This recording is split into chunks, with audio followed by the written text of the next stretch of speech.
Hello, class. My name is Shanika Bruton, and I have work site placement at the Bam River Area Development District, the BRAD, in the aging department. And as a part of my field, I've been working with this family, this grandson and his grandmother.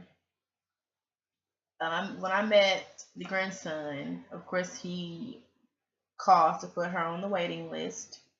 And when I went out there to do their assessment, I spoke with him briefly before meeting the client, and he just explained to me that he came to the area because, of course, he didn't live in the state to take care of his grandmother, for 6 months to a year, just to allow her to get back on her feet because she did have some health issues. And of course, that year turned into 3 years. The client is an 82-year-old woman, recently amputee, now in a wheelchair. Her vision is practically gone now. She's legally blind and is dependent on someone there 24/7. She has to have 24/7 care now. And he just explained that he did not expect for her health to deteriorate. He planned on being in Kentucky maybe a year, and he's been there over that. So he was expressing that he stated that he is overwhelmed, and that of course she now needs assistance with bathing, and he feels that he doesn't have anything outside of taking care of his grandmother. He did express that taking care of his grandmother is not something he feels as a burden, but he feels that he needs something else outside of that. And that's why he came to our agency to receive services to assist them.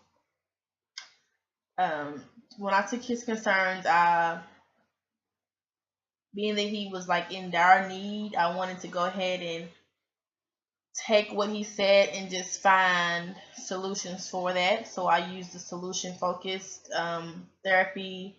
And solution focused therapy is to promote positive change, find solutions for expressed need, and just take the light off negative functioning. Solution focus does not focus on the past, but more on the future. Like one of the goals that I wanted to go ahead and do is determine the client's eligibility, which the client will be the grandmother, of course, because to become a client at our agency, you have to be an elderly person, 60 years of age and older, in low income, and or in need. We have two grants where if you're over income, we can put you in this other grant that does not require for us to know your income at all. So for goal one was to determine the client's eligibility, and after determining her eligibility, I realized that she is eligible for our services, and my objective was to sign her up for those for her to become a client at the BRAD. He expressed that she needs help with bathing, and of course, the client also expressed that she's not that comfortable with her grandson assisting her in that area, and that's very understandable. So, of course, I signed her up for personal care services. I We have a contract with an agency called Lifeline Home Care, where they hire aides to come in the home and to assist them with bathing. You can get from one time a week up to 3 times a week. So she requested the 3 times a week for an hour to help her with personal care. I assured that she's eligible for that, and we had the funding for that. And I signed her up for personal care 3 times a week for an hour. And it helps her with dressing, helps her with washing her hair, helps her with, of course, bathing and getting areas that she can't, and make sure which ensures her safety. Make sure she doesn't fall. Make sure she's able to get that area things done in that area. And also, like I explained, that the grandson expressed that he was having some feelings of being overwhelmed.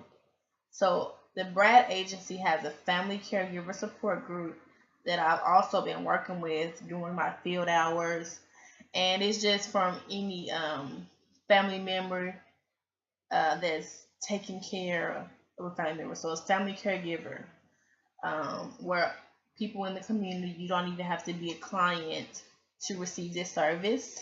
You just have to come in every last Thursday of every month, I believe.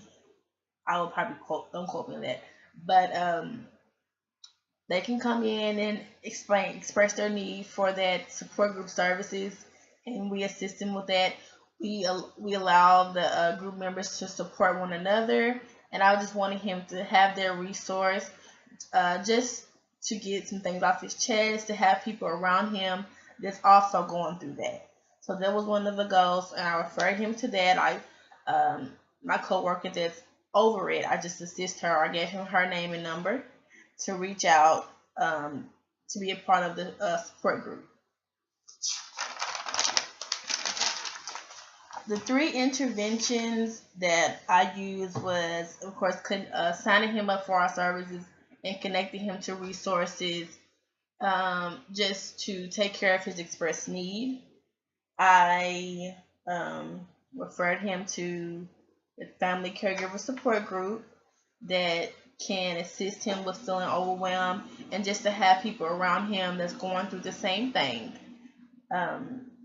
My last intervention was the respite services. I actually signed them up for respite services that I forgot to mention as one of the goals. Like he said, he needed more time to himself, so I signed him up for respite services, where we have someone from Lifeline come in for 4 hours just to give the caregiver a break.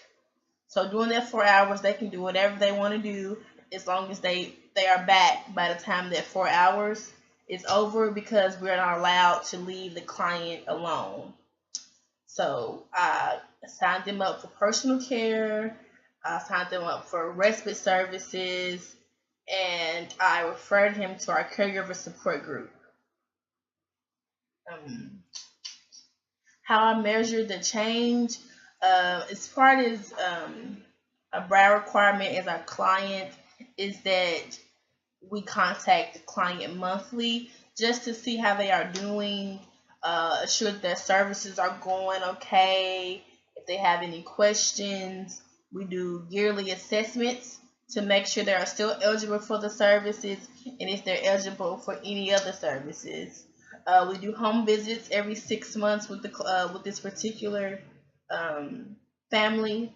I've done a home visit with them. I've done an assessment with them, and of course I contact them via telephone every month. I recently spoke to the client yesterday, actually, and she expressed to me that the aid that Lifeline is sending is very helpful. She's very appreciative of her.